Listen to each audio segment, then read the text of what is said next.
everybody who is watching this video. My name is Olenjolaim TAYAI single from beautiful, fantastic, beautiful country called Tanzania in Eastern of Africa. So I would like to welcome you wherever you are and at any time that you are watching this video into our official YouTube channel that's called the Undergraduate Polytechnic Institute of Tanzania in square bracket Olenjolai. So this is the abbreviations of undergraduate, and here we have abbreviations of Polytechnic, and also the abbreviations of institution or institute. So abbreviation of institute. So simply read Online Undergraduate Polytechnic Institute of Tanzania in square bracket Olenjolai. So because of the length of the name of the YouTube channels, because it has been limited for the 50 characters, that's why that we wrote abbreviations of this word and abbreviation of this word and this word. So simply, that's what this is our official YouTube channel where we teach the undergraduate students, especially who are pursuing engineering and science courses. So that's why that for this for today, I'll be teaching you from the departments of engineering and science mathematics.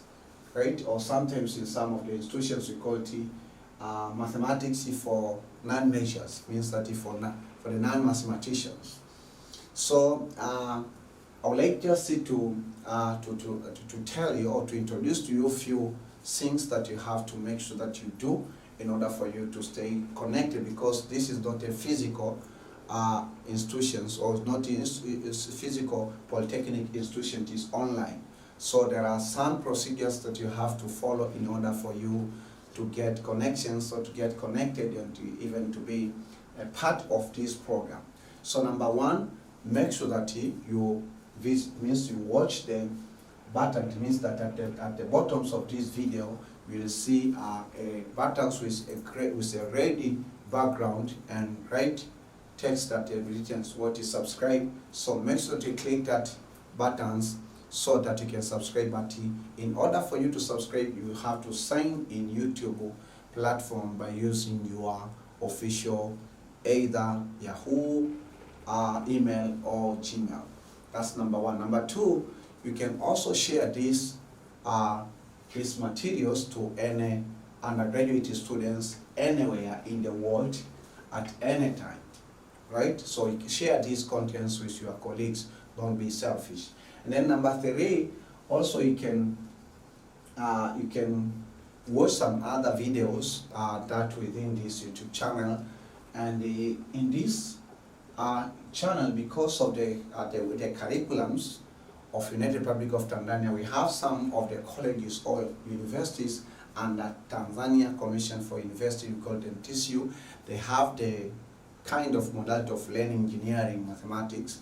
It's quite different from the institutions where under the NACTE, or for the technical, we call them technical institutions. They use learning engineering mathematics from different perspectives. So as a reference, in this YouTube channels, I'll be teaching all students under the NACTE by using the reference of Dar es Salaam Institute of Technology, and I'll be teaching all the students under the TCU or who are studying the universities and colleges under the TCU by the reference of University of Dar es Salaam. So remember, this material might be used for any students in any institutions, in any college or in any university. So don't hesitate yourself, don't hesitate yourself because you are not a Tanzanian. However, that the main focus is to help Tanzanians. We are teaching, we are using different techniques to simplify the materials so for the students to take in. So the first point that you have to do, our classes are incomplete if there is no questions. So we give you a chance to ask questions about what the topic that you have been teaching by using the comment section here. Okay, so in the comment section below, the comment section there, you can ask questions, you can read questions that have been asked by other students, and even also you can have a online group discussions with some other students worldwide. Then the fifth piece of information, you have to read the descriptions of this video. And then the last tip, but not the least tip, it means that in case you feel from your heart, or you hear from your heart and that you want to offer the sense-giving offering, which is free will from your heart to support, or not actually to support, it means that just to contribute for the running cost for this program, for many lectures of probability and statistics to be in air. So then now let us go to the today's lecture. The module is called Statistics for Non-Measures. As I say, that the reference university that I'll be using the curriculums in the syllabus is University of Dar es Salaam. So this module is MT271. It's called Statistics for the Non-Majors, and this modules of statistics, it has been taught for the second year bachelor engineering students and also bachelor science students. And the topic which I'll be teaching you, chapter 6, which is called estimation, and this is lecture 2. I'll be teaching about 28 and interval estimation.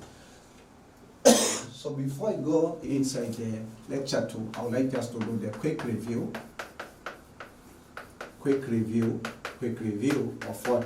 of lecture 1. So in lecture 1, actually we did a lot. Number 1, I introduced you. I did introductions of the YouTube channel, right? So the YouTube channel. And then number 2, also I have presented to you the reference books and the materials that you can use on learning these modules.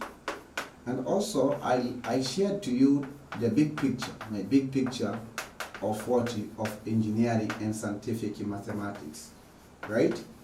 And also I presented to you the contents of statistics.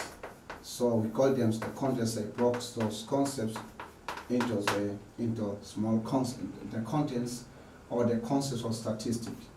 And also I introduced you, I did the introductions of estimation, and then we say that we have 3 main properties of estimation. I taught you 2 of those properties, and today I will teach you the 3rd property, and then we'll come on to the concepts of point estimation. Then I will take you and we'll spend much time on interval estimation, and even the lecture series will be about interval estimations, because in this module we'll be learning more about continuous random data. So in continuous random data, you will do estimations by using the interval. So we said about interval, the main statistical parameter that we'll be learning in this topic are mean, and then so we'll be learning about the variance, we'll be learning about standard deviations. But remember that in normal sense, we have populations, and we have 2 types of populations. We have finite population and infinite populations. That's also, but also we say that it's difficult and very expensive to deal with a huge populations or big populations, because we can spend much times, much times, and it's expensive, and also sometimes it can generate a lot of errors. So alternatively, we used to choose or to draw a sample from that population, and then we do estimations, and there is the properties for that estimations, because the estimations we do of the statistical parameters by using the sample will be if it will be biased, the then still have the same value with estimations of water population. So let us go to today's lecture. So today we say that a good estimator must have the following properties: unbiasedness, efficiency, and consistency. So let me just start from there. So we say a good estimator must have, want to link this lecture with the previous lecture, must have the following properties. So remember the reference institution.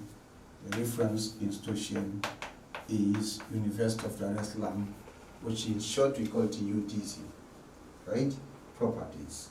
So the first property, we say that unbiasedness. Unbiasedness.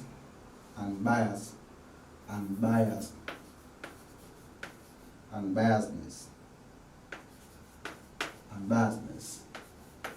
then the next property is efficiency.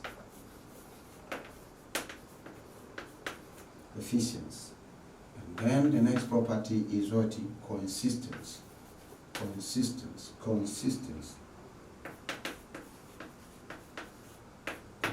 So I told you about unbiasedness in lecture 1 and efficiency in lecture 1. If you don't know them, or if you didn't go through the lecture 1A and lecture 1B, make sure that you go through before you come for the lecture 2A and lecture 2B. Okay, so today I have to teach about consistency. So we say that a good estimator must be consistent. So consistence. A good estimator must be consistent. So the question is, what is consistency? That's the question. So what is consistency, right?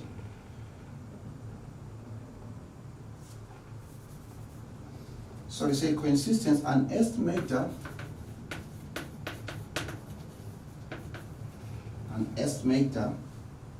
let's say theta, and then you have a K for the theta, means that for the population data is said to be consistent. Say to be consistent if both its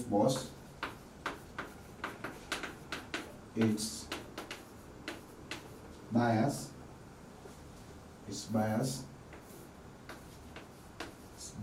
and its variance 10 to 0.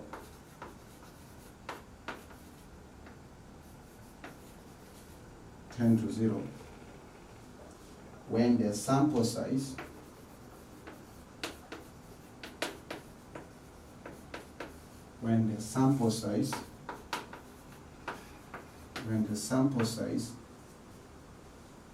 approaches. So when the sample size approaches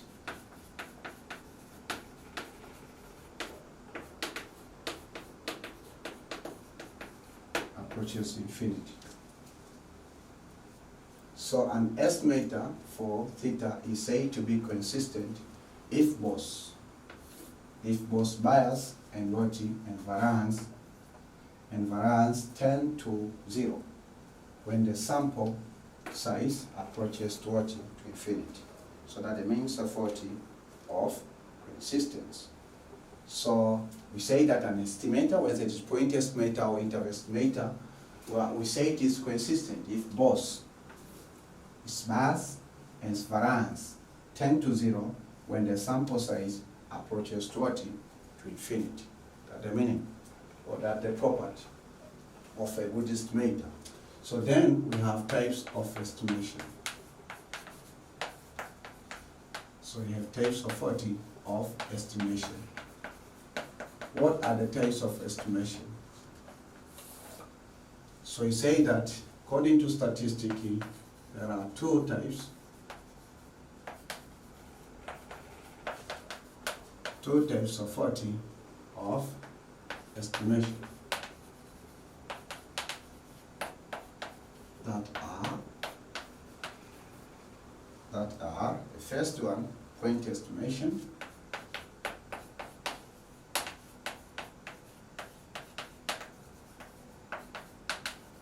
Point estimation. The second one is what? Interval estimation. Point estimation and interval estimation. So what is point estimation?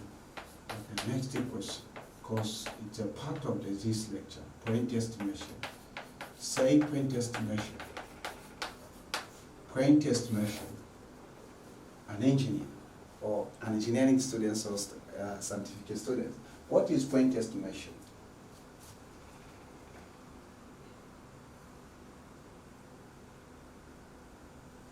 So point estimation, we say that what is point estimation? So what is point estimation? So we simply say that is a technique, this is the technique of estimating, the technique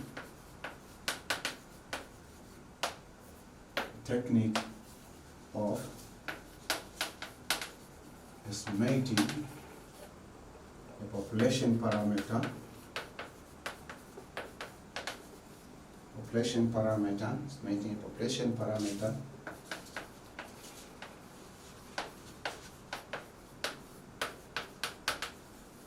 by using a fixed value.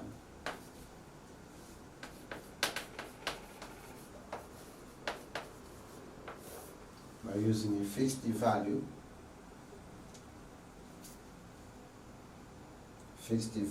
statistic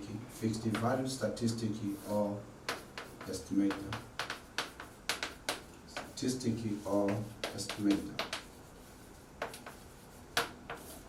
So you say that because the population might be huge or might be infinite, it might be finite but it's very large, then we draw a sample and we do the estimation. So in case that when we estimate mean of a sample and we find it is a fixed value, then we say that that's the point estimate. But in case that we find the mean of a sample, which will be equal to the mean of a population, is lying between the two values, then we say that is point interval estimated or interval estimations. That's all. So you say that in statistics we have point estimation. For example,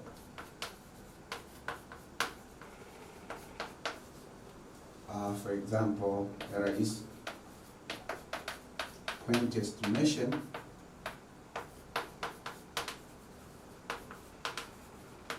estimations of what?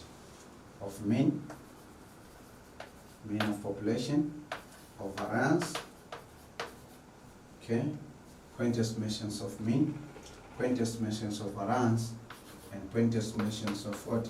Standard deviation.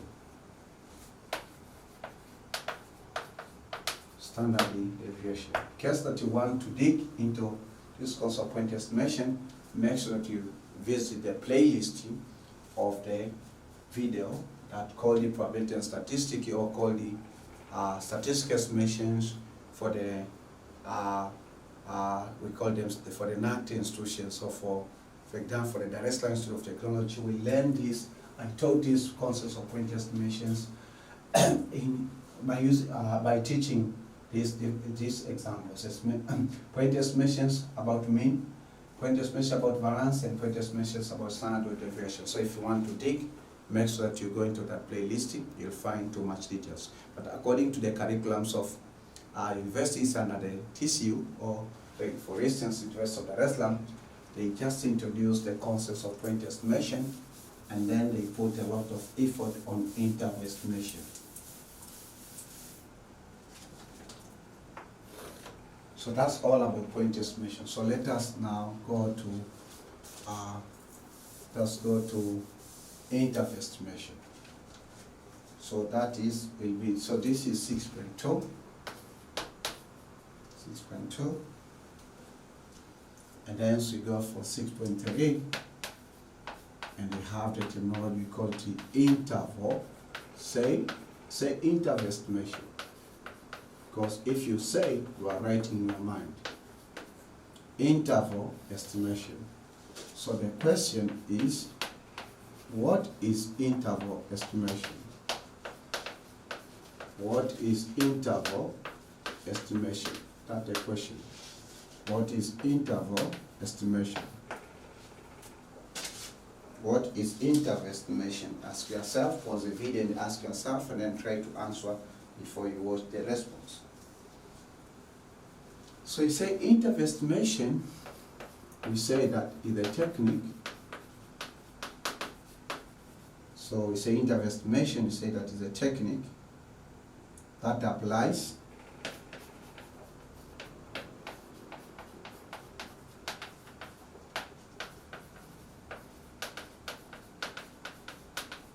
that applies statistics, apply probability theory, so that applies probability theories, probability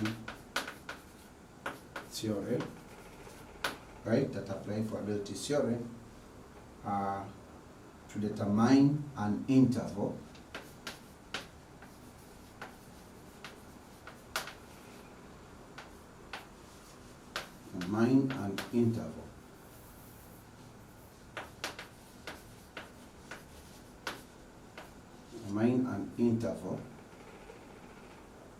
for which a true value, we mean population value, for which a true value lies, of a population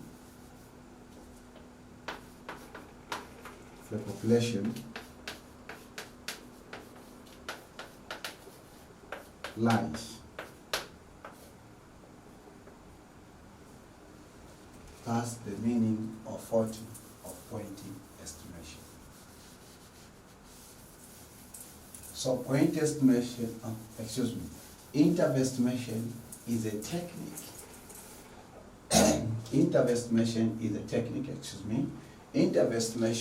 a technique that applies probability theories to determine an interval of which a true value of a population lies, population parameter, not populations only, population parameter, thank you God, population parameter, which population parameter lies. So that's how we define pointing estimator. So point estimator, we say that, interval estimator, or interval estimation, so very sorry, I'm still here. So let me update my mind. Interval estimation is a technique that applies the probability theories to determine the true value, determine an interval for which a true value of population parameter lies. So what does it mean? For example, you can have an interval estimator or interval estimations of, let's say, the means range from 2.3 less than or equal to mean, but less than or equal to, let's say, 3.0. So this is interval because the mean lies between 2.3 to 3. So you have millions possible values of what of mean. So that means of interval estimators is not a fixed value. So it means the mean of populations is not a fixed value.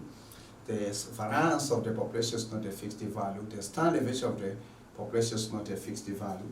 So that's what we call interval estimation. So interval estimation, again, just for definition, we say that the technique that applies probability theory to determine an interval for which the population parameter lies. So lies between that. So this is the example 40 of interval estimation, right? So you say that this involves constructions of confidence interval for population parameters for different situations and different levels of significance. So we'll be discussing a lot about, we'll be discussing in this topic about confidence interval. So you say that this involves, this method or this technique involves construction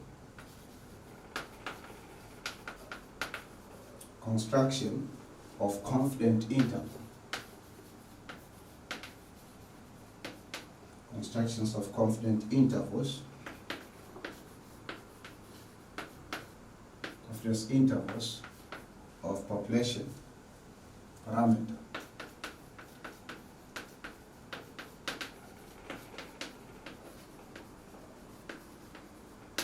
Population parameter, population parameters for what? For different situation.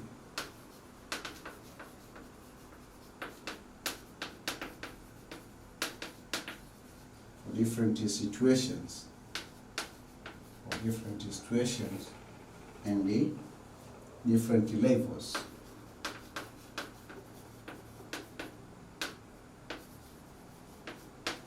Different levels of significance.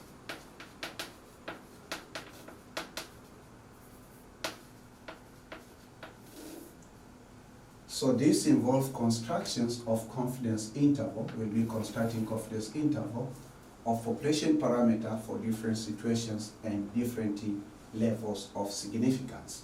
So you have different situations, which I'll be teaching you step to step, and also you have different significance levels, and we have to remember that we are going to use our tables, right?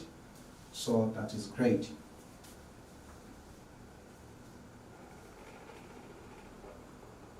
So now let us start with the first concept, right?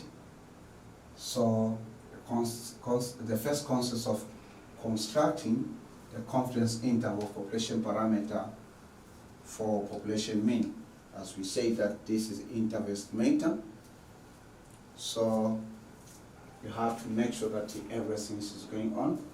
And I would like just to tell you that you have to enjoy the beauty of engineering, mathematics, because the mathematics is beautiful, and hence you have to enjoy it for the rest of your life, so that everything is gonna be alright for you and for your own life. So I insist you to make sure that you do many problems as well as you can, because you are an engineer. You are no longer a politician or an artist. So we have to go to the next concept now. We want to construct these confidence intervals, and then we have 6.4. We have a concept that we call confidence interval estimate. So confidence interval estimate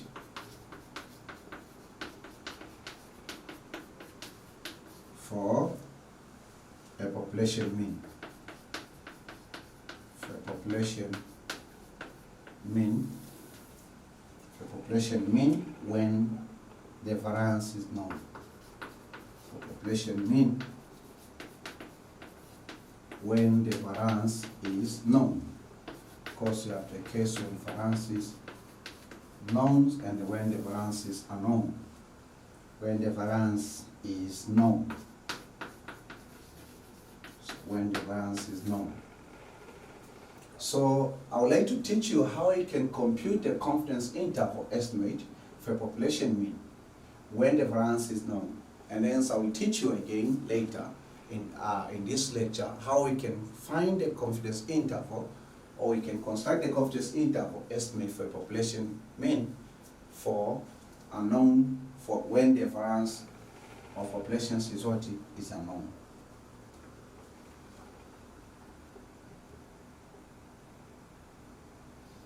So he said that in this concept,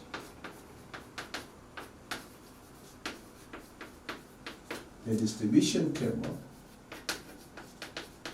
I introduced about distribution tables that we need to learn statistically. The distribution table required is Z, is standard Z, or I call it standardized or standard Z distribution. So the table can help us to find the standardized value Z, and also sometimes, however, that in this case we'll be using that table to determine the standardized value of Z with the corresponding value of what? With the corresponding value of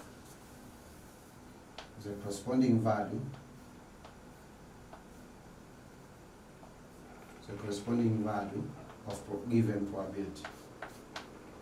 So in case you want to offer your sense giving, you can offer that telephone number 0759745331, and your offering will be received and used effectively to post many videos or many lectures on estimation or of statistics for the non-measures.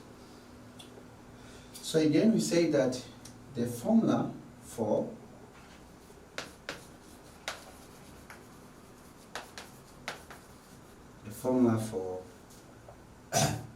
one minus significance level alpha, and hence with comparisons of 100%, comparisons of 100%. So we compare that significance level with a total significance level of 100, confidence interval estimate for mean,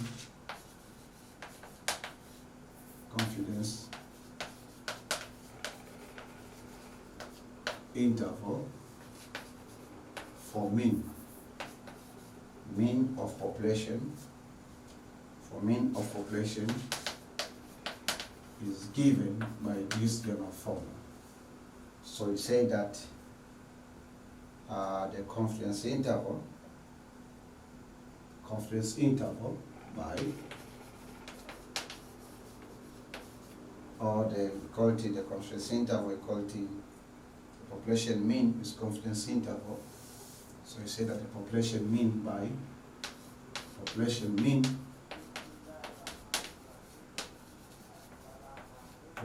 mean is equal to statistical quality is equal to mean plus or minus, and hence you have standardized the value Z at the significance level over 2, hence we multiply by what? Mean of sampling distributions of mean. So we say that, but we do remember that the mean of sampling distributions of mean for the finite populations is equal to standard deviation over sample size. For these models, we use small letter n to present the sample size. You might use the capital letter N or the small letter n. So if that's the case, we say that the mean, the population mean, right? Population mean, when the variance is known, this is given as what? The mean plus or minus the standardized value at the significance level over 2, then we multiply by standard deviations of population over sample size. So whereby let us define the symbols. So this symbol representing mean, and then this symbol there representing what? Standard value, and then this symbol alpha representing what is significance level, which I will teach you how you can compute it, and then lowercase m is representing sample size. So I will teach you how we can find the value of standardized value, Z of corresponding probability. Okay? So if that's the case, we say that that's how we define, and then let us go direct to the problem on what the interval estimation or confidence interval estimate for a population mean when the variance of populations is known. So this is example 1, right? And this example 1 is, you can call it example 1 or example 6.1, so whichever the way we call it. And the question says that the population is known to have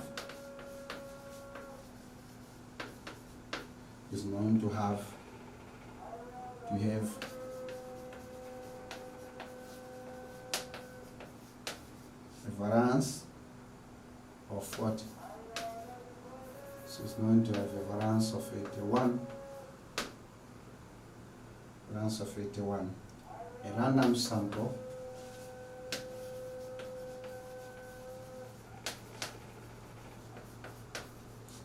sample size of 16 showed that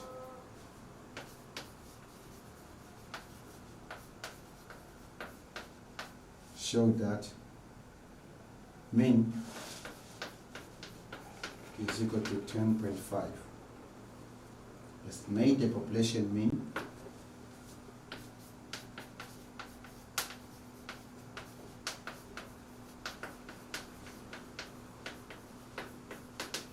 estimate the population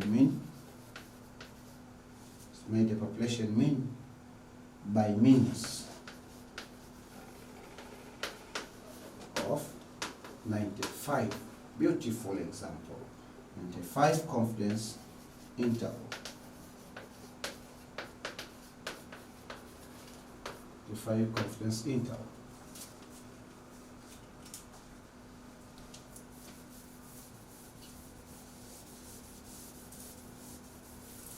So in this example, we say that we would like to solve the problem that we've been given and simplify life. So the question says that the population is known to have a variance of 81. So it means that its populations or its variance is known, it's 81. A random sample size of 40 of 16, right? Or random sample size of 16 show that the mean is 10.5. Estimate the population mean by means of 95 confidence interval. So in this mean that in this formula, sigma stands for standard deviation. So for standard deviation of 40 of population, standard deviation of population of the two values. So let us solve this problem step by step and we'll enjoy it. So we begin with the population variance is, so let the first step, data given. So data given, so the first data given that will be given is variance. So use this mathematical, so variance is equal to 81. So what the task of this variance? This can help us to get what? To get standard deviations of population, which is the square root of 81, which is equal to 9. So that's the first data that will be given. Also a random sample, so sample size. So sample size in this model uses lowercase n is 16. Will be given. Again, so be given so the mean. So mean is equal to 10.5. And hence we have to find out to estimate the population mean by means of what? So means population mean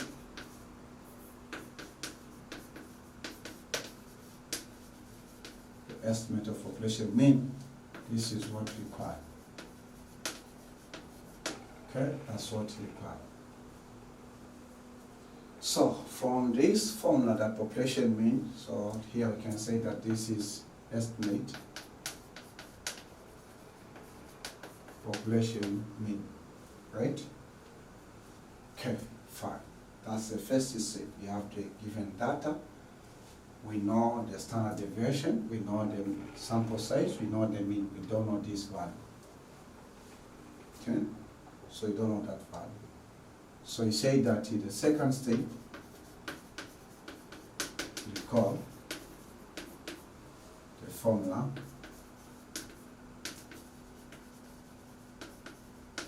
of estimate of population mean, P mean, with what? With confidence interval. CI, that's abbreviations of confidence interval according to my lecture.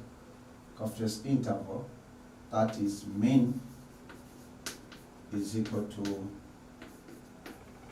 average plus or minus Z at significance level. Like this one, we have standard deviation over square root of sample size.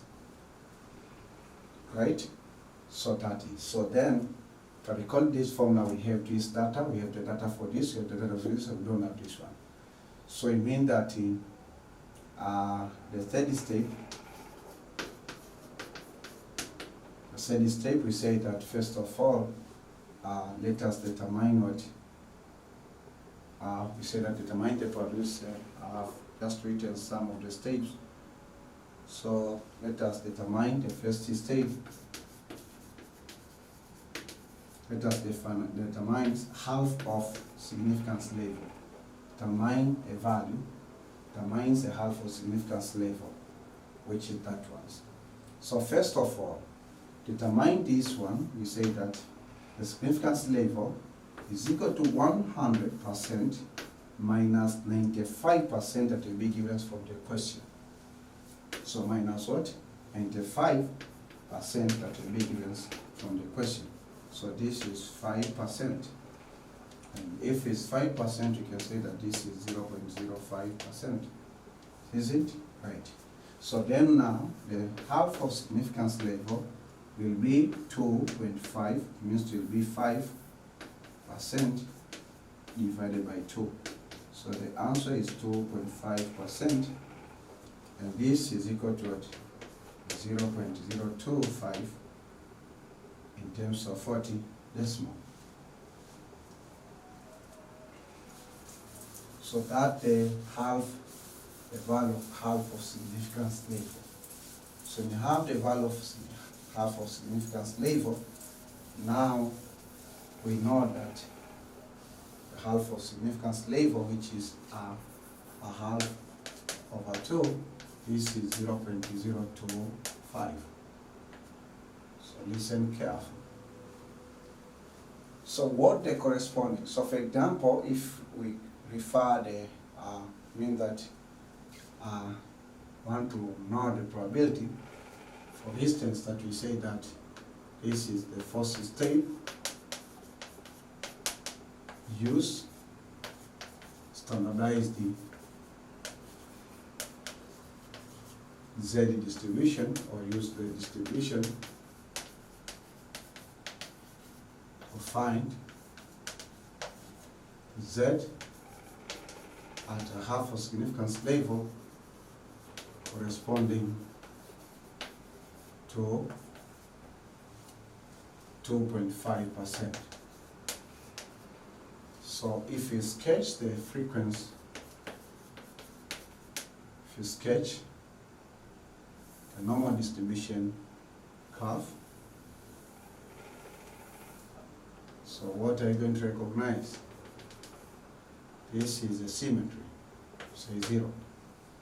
So this 0.025 will be probability that's lying in these two parts. So remember that the total probability from 0 to negative infinity is 0.5. And the total probability from 0 to positive infinity, this is 0.5. And this is 0. So in order to determine the probability of 0 less than or equal to ZE, less than or equal to ZE, significance level over 2, so for this case, you say we have to take 0.5, we subtract with 0.025. Because remember that this is 0.025 for 95%, and this is 0.025, right? So then we say that the probability of 0 less than ZE, less than or equal to ZE, 0.025. This one, if you subtract that expressions, you get 0.475. So then we have to use what? The Z distributions determine the corresponding value of Z. So it means that in Z, when the probability is 0.025 at the confidence interval of 95%, so we have to use the normal distribution table to determine it effectively. The value of Z corresponds to what? The value of Z corresponds to probability of what? So remember that this is probability of 0.475. So remember that in chapter 1 or in previous chapters or in previous Yes, in previous chapters, I taught you how you can determine the probability after computing the standardized value Z. So this is a normal distribution table, right? This is the normal distribution table for Z distribution. So then we have to look the probability of 0.475. So you have to look, these are the probabilities, these are the values of Z, and these are the small values of Z. So Z is 0, and then you find that here Z, we start reading this column value, and then these are the second decimal places. So this is the values of Z in 1 decimal places, and these are the values of Z as the second decimal place. So if you examine, we have to examine first 0.4. So you have several 0.4, but the second decimal number there is 7. So we have 0.4, we have to look 0.47, 0.47, this is 0.470, and then the third number is 5 and then 0. So this is 0.4719, and then we move, and then 0.744, 0.750, so we obtain. So what the corresponding value of Z is 1.9, and then the second decimal place is 6. So it's 1.9 plus 0.06. So it means that the Z at this significance level is equal to 1.9 plus 0.06, which the answer is 1.96. So no need for you to claim the table of different significance levels, because sometimes you can be given a table and then will be asked you to claim. So you are an engineer or you are a great scientist. You have to learn how to understand stuff and use them to solve